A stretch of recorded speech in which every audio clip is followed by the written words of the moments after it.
დილამშვიდობისა. ეს საქართველოს პირველი არხია, თქვენ უყურებთ გადაცემას პირადი ექიმი მარი მალაზონია ჟესტურ ენაზე თარგმანით. ჩვენ ადამიანზე ვსაუბრობთ, რომელიც არის უნივერსალური სისტემა და რომელსაც ჰყავს დირიჟორი თავის ტვინის სახით. ნებისმიერი დაზიანება, რომელიც თავს უკავშირდება, ძალიან საყურადღებოა, იმიტომ რომ შეიძლება სამიზნე აღმოჩნდეს სხვა ქსოვილებთან ერთად თავის ტვინი. განსაკუთრებით მნიშვნელოვანია ასაკობრივ ჭრილში თავის ტვინის ჯანმრთელობაზე საუბარი და თქვენ გახსოვთ, რომ ჩვენი გადაცემა ერთგულად, თანმიმდევრულად მიყვება ამ ხაზს, როგორ უზრუნველყოთ ჩვენი თავის ტვინის ჯანმრთელობა, როგორ უზრუნველყოთ ჩვენი შვილების თავის ტვინის ჯანმრთელობა, როგორ შევუწყოთ ხელი მათ განვითარებას და ასე შემდეგ. დღევანდელი გადაცემა ამ საუბრების გაგრძელება გახლავთ და ამავე დროს შეგახსენებთ, რომ გასულ კვირას ჩვენ შემთხვევით არ ვისაუბრეთ ამ თემაზე, ჩვენ საგანგებოდ აღნიშნეთ თავის დაზიანების მსოფლიო დღე და დღევანდელი ჩვენი საუბარი არის ერთგვარი გაგრძელება, იმიტომ რომ ჩვენ ტვინის შერყევაზე უნდა ვისაუბროთ და ვისაუბროთ ბავშვთა ნევროლოგთან ერთად, რომელსაც თქვენ ძალიან კარგად იცნობთ. თამარ ედიბერიძესთან ერთად თამნა დილამშვიდობისა მოგბრძანდი. მოგესალმებით. დაბრძანდი.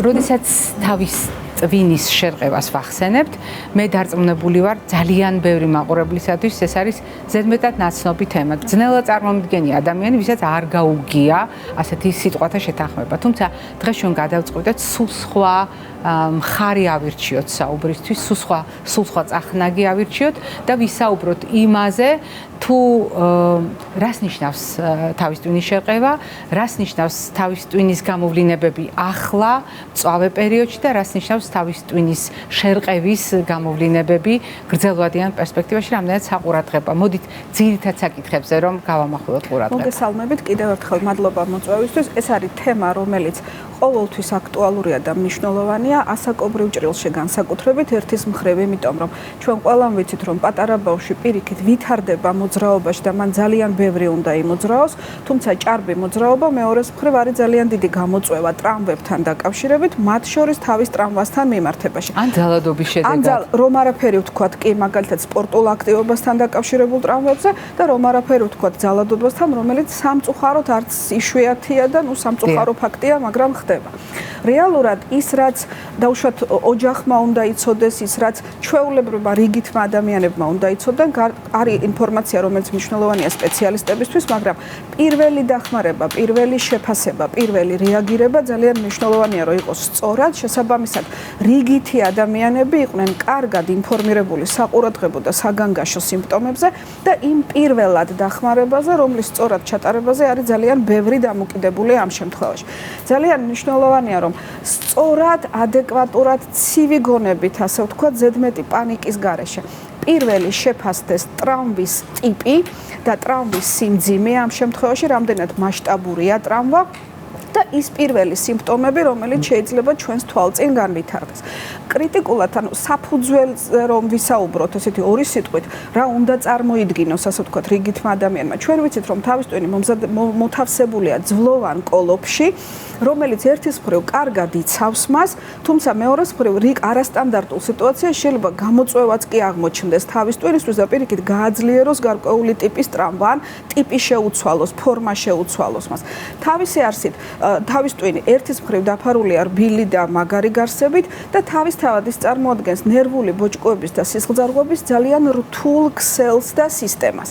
რამდენად გამართულად ფუნქციონირებს ეს სტრუქტურები, მნიშვნელოვანია თავის ტვინის ფუნქციონირებისთვის და ტრამვასთან მიმართებაში იმის მიხედვით, რა ტიპის ტრამვაა, რა მიმართულების ტრამვაა და რამდენად მასშტაბური, შეიძლება უწყვეტობა, მაგალითად, ნერვული ბოჭკოების, სისხლძარღვების და ასე შემდეგ დაირღვეს რაღაც ეტაპზე, ან უჯრედების დონეზე მოხდეს ნივთიერებათა ცვლის, მაგალითად, ელექტრული დისბალანსის, ჟანგბადით მომარაგების დარღვევა დიფუზურად მთელ თავის ტვინში, ან ლოკალურად რომელიმე უბანში. აი ეს ერთის მხრივ ტრავმის მასშტაბი და თავის ტვინის პასუხი ამ ტრავმაზე განსაზღვრავს უშუალოდ ტრავმის დროს სიმპტომებს და იმ გადავადებულ, ანუ პროგნოზულად მნიშვნელოვან დაზიანებას, რომელმაც შეიძლება არა მაშინვე, არამედ ცოტა მოგვიანებით მოგვცეს, ასე ვთქვათ, რიკოშეტივით ეს სიმპტომები. თავი მოდით მოკლედ უპასუხოთ კითხვებს. როდის ვამბობთ, რომ ტვინის შეყრება? იმიტომ რომ შეიძლება ადამიანს ჰქონდეს ტრავმა, საკმაოდ ძლიერი იყოს სხვადასხვა ზემოქმედება, მაგრამ ტვინის შეყრება არ განვითარდეს. როდის ვამბობთ, რომ არის ტვინის შეყრება? განვასხვავებთ ხოლმე ერთის მხრივ თავის მინიმალურ ტრავმას, რომელიც პრაქტიკულად სიმპტომების გარეშე ვითარდება, ანუ ტრავმა გქონდა, მაგრამ არანაირი ნარჩენი და არანაირი ახლო და მომავალში სიმპტომები არ აქვს. თავის მცირე ტრავმაზე ვსაუბრობთ, ანუ თავის ტვინის შერყევაზე მაშინ, როდესაც გვაქვს მინიმალური სიმპტომები, ასე ვთქვათ, კლინიკური სიმპტომები გამოვლენილი, თუმცა არც გამოკვლევით და არც დაუშვათ დაკვირვებით თავის ტვინის სტრუქტურული, ანუ ორგანული ტიპის დაზიანება, უხეში ორგანული ტიპის დაზიანება არ მოიაზრება და არ მტკიცდება, ასე ვთქვათ. თქვენ ბრძანეთ გამოვლენილი, ეს ნიშნავს, რომ ახლა დაზიანების მომენტში შეიძლება იყოს რაღაც ნიშნები ჩამოთვალოთ რა არის ასეთი ნიშნები. პირველი აუცილებლად ვიკვლევთ იმას, რომ რამდენად არის ცნობიერება შენახული, ანუ ის რაც რიგითმა ადამიანმაც და უშუალოდ თვითმხილველმა უნდა გამოიძიოს. პირველი რამდენად შენახულია ცნობიერება უშუალოდ ტრავმის დროს და გავითვალისწინოთ, რომ ცნობიერება არ არის აუცილებელი იყოს დაკარგული, ცნობიერება შეიძლება იყოს შეცვლილი. პაციენტი იყოს გაბრუებული, მაგალითად, გპასუხობდეს კითხვებზე, მაგრამ გადავადებულად გპასუხობდეს კითხვებზე, არასწორად გპასუხობდეს კითხვებზე და ასე შემდეგ. ანუ ეს ნიუანსები, რამდენად არის შენახული ცნობიერება, რამდენად ორიენტაცია არის შენახული და ასე შემდეგ. და თვითონ მეტყველებაც რამდენად არის გამართული, ასე ვთქვათ, თუ გარკვეული ხარვეზებით მიმდინარეობს. ამის შემდეგ ვეძებთ, რამდენად არის ხილული დაზიანების ნიშნები, არის უხეში ტრავმის კვალი, მაგალითად, რბილი ქსოვილების დაჟიჟილობა, სისხლდენი ჭრილობა და ასე შემდეგ. ესეც გარკვეულწილად ტრავმის ლოკალიზაციაზე, ტრავმის მასშტაბებზე გარკვეულ გავლენას ახდენს და ამის შემდეგ არის თუ არა რაიმე დამატებით, მაგალითად, სასიცოცხლო ფუნქციების თვალსაზრისით, ხო, სუნთქვის რითმის დარღვევა, მაგალითად, გულისრევა ღებინება და ასე შემდეგ. რამდენად შეიძლება იყოს შინაგან გულისცემის დაუშვათ და ასე შემდეგ. რამდენად არის შეცვლილი, ანუ ეს სასიცოცხლო ფუნქციები უშუალოდ ტრავმის შემთხვევაში. წნევა, იმიტომ რომ ერთ-ერთი კითხვა მაყურებლის თავის დროზე მე მახსოვს ძალიან მნიშვნელოვანი იყო, რომ დაგვრჩა პასუხი გაუცემელი და ჩვენ ამ თემას როდესაც დაუბრუნდით, აი ახლა სარგებლობ შემთხვევით.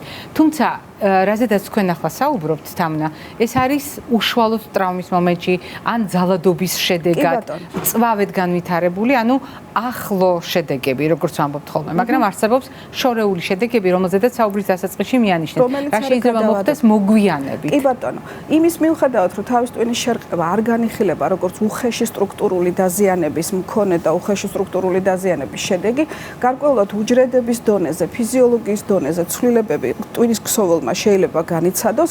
შესაბამისად, მოკლევადიანი, ანუ შედეგებს პირველ რიგში ვაკვირდებით პირველი რამდენიმე საათი კრიტიკულად და შემდეგ რამდენიმე დღის მანძილზე და გადავადებულად, რაც შეეხება მაგალითად პირველი რამდენიმე კვირის მანძილზე, ან მაგალითად 1 წლის ვადაში შეიძლება გარკვეულწილად დავაკვირდეთ ბავშვის ან პაციენტის ზოგადად ხასიათობრივ ცვლილებებს, მაგალითად პაციენტის შემეცნებით ფუნქციებთან მიმდინარე, მაგალითად მეხსიერებასთან დაკავშირებით, მაგალითად აკადემიურ უნარებთან მიმართებაში არის თუ არა გარკვეული ცვლილებები. საბედნიეროდ უმეტეს შემთხვევაში თავის ტვინის შერყევა ადრეული ასაკის ბავშვებშიც და მოზრდილებშიც უხეში კვალის გარეშე მიმდინარეობს, თუმცა მინიმალურ დონეზე გარკვეული ცვლილებები მან გუნება განწყობის, ხასიათობრივ ჭრილში, აკადემიური უნარების და მეხსიერებასთან დაკავშირებით შეიძლება მოგვცეს. ძალიან ბევრია დამოკიდებული ტრავმის ტიპზე და მასშტაბზე და ძალიან ბევრია დამოკიდებული თვითონ ორგანიზმის ჯანმრთელობის მდგომარეობაზე უშუალოდ ტრავმის მომენტში. ასევე დიდი მნიშვნელობა აქვს, რამდენად განმეორებითია ტრავმა. ერთჯერადი ტვინის შერყევა ადრეულ ასაკშიც, მათ შორის, იმიტომ რაც უფრო ახალგაზრდაა პაციენტი ნეიროპლასტიურობის საფუძველზე შეიძლება მოწყვლადიც იყოს მისი უმწიფარი ნერვული სისტემა, თუმცა ნეიროპლასტიურობა გვაძლევს იმის საშუალებას, რომ რეაბილიტაციის პროცესიც უფრო სრულყოფილად და კარგად წარიმართოს. თუმცა სხვადასხვა ქრონიკული დაავადებით დასუსტებული ორგანიზმი, ასე ვთქვათ, სხვადასხვა სამკურნალ-წამლო საშუალებით, მაგალითად ის რაც სისხლძარღვების განვლადობაზე მოქმედებს, ან სხვადასხვა ესეთი დამაზიანებელი და ტოქსიური ეფექტი შეიძლება ჰქონდეს, გარკვეულად შეიძლება დაამძიმოს თუნდაც თავის ტვინის მინიმალური ტრამვის შედეგები. ორი კითხვა და მოკლე პასუხი. ძილის დარღვევა შეიძლება დაუკავშიროთ გადატანილ ტვინის შერყევას. ეს არ არის სპეციფიური სიმპტომი, რომელიც აუცილებლად მოიაზრება, თუმცა ორგანიზმის ინდივიდუალური გრძნობელობიდან გამომდინარე და ინდივიდუალური განწყობებიდან გამომდინარე, კი, რა თქმა უნდა, შეიძლება მოიაზრებოდეს მათ შორის ძილღვიძილის ციკლის დარღვევა და ძილის ხარისხის გაუარესება. სჭირდება თუ არა მკურნალობა ტვინის შერყევას? ძალიან კარგი შეკითხვა. როგორც წესი, მოსახლეობა მიჩვეულია, ანუ შედარებით ძველი რეკომენდაციები რაც იყო, მაგალითად, უხეში ესეთი იმობილიზაცია ტრამვის შემდეგ, რა თქმა უნდა, ეს გამართლებული იყო იმით, რომ არაფერი გამოგვეპაროს და დავიცვათ.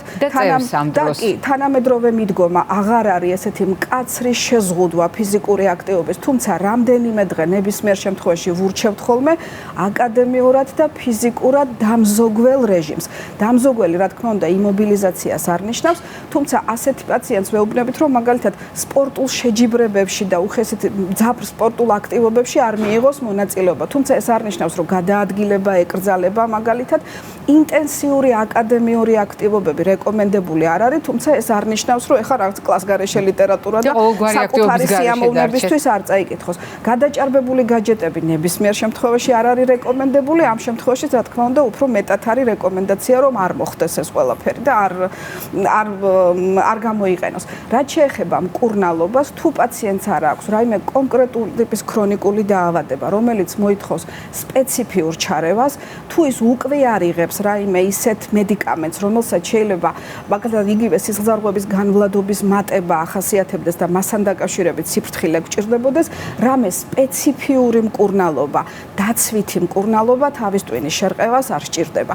უბრალოდ ვითვალისწინებთ აი ტკივილ-დამაყუჩებელთან მიმართებაში და ეგრეთ წოდებული ესეთი დამშვიდების საჭიროებასთან მიმართებაში, ანუ გულისხმობ იმას, რომ ერთ-ერთი რეაქცია ორგანიზმის შეიძლება იყოს არა უბრალოდ დავუშვათ მოდუნება, ძილიანობა, გაბრუება, უხასიათობა, არამედ ადრეულ ასაკის ბავშვებში ხშირად გვაქვს ხოლმე პირიქით აჟიტირება, აგზნებით, უფრო ისეთი მოუსვენრობით პასუხი, რომელიც რაღაცა ინსტინქტურად თითქოს ხელი წაუწდება ხოლმე, მათ შორის თვითმკურნალობის სახით ეგრეთ წოდებული დამამშვიდებლებისკენ, ხო? განსაკუთრებით ოჯახის წევრებს. ამ შემთხვევაში ძალიან დიდი სიფრთხილეა საჭირო აი ამ დამამშვიდებლებთან მიმართებაში, რომ უნებურად არ შევნიღბოთ ჩვენ სიმპტომები, ყოველთვის უფრო ესეთი ცივი გონებით დაკვირვება ჯობია, რა თქმა უნდა და ტკივილ-დამაყუჩებელთან მიმართებაში. თავის ტკივილი ერთ-ერთი მნიშვნელოვანი სიმპტომია თავის ტვინის შერყევის, არა უბრალოდ ის, რომ ადგილობრივად ლოკალურად შეიძლება ჩვენ გქონდეს დაუშვათ დაზიანება, რომელიც რბილი ქსოვილების დაჟეჟილობა გვტკიოდეს. თვითონ თავის ტვინის რეაქცია და გარსების რეაქცია შეიძლება იყოს ტკივილით.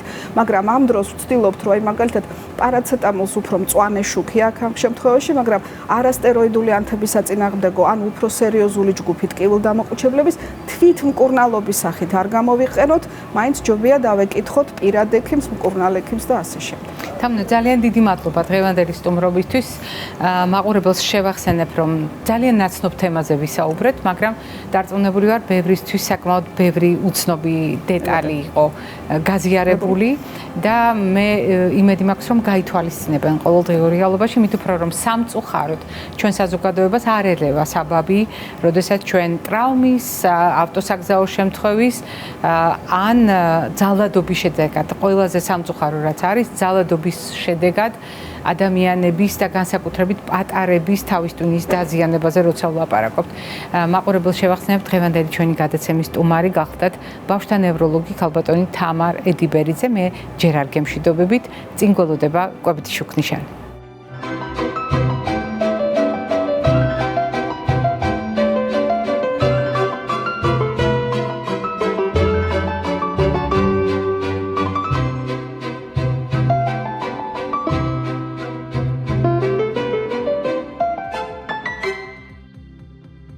ძნელად წარმოსადგენია კვებითი შუქნიშანი, რომელიც ტვინის შერყევას უკავშირდება. არა და თანამედროვე მედიცინამ შეძლო ამასთან დაკავშირებით რეკომენდაციების შეკრება და იმ გამოცდილებაზე დაყრდნობით, რაც 10 წლეულების მანძილზე დაგროვდა, დღეს უკვე ვიცით, რომ კვებას შეუძლია დამხმარე ფუნქცია შეასრულოს მაშინ, როდესაც დიახ გვაქვს ტვინის შერყევის დიაგნოზი.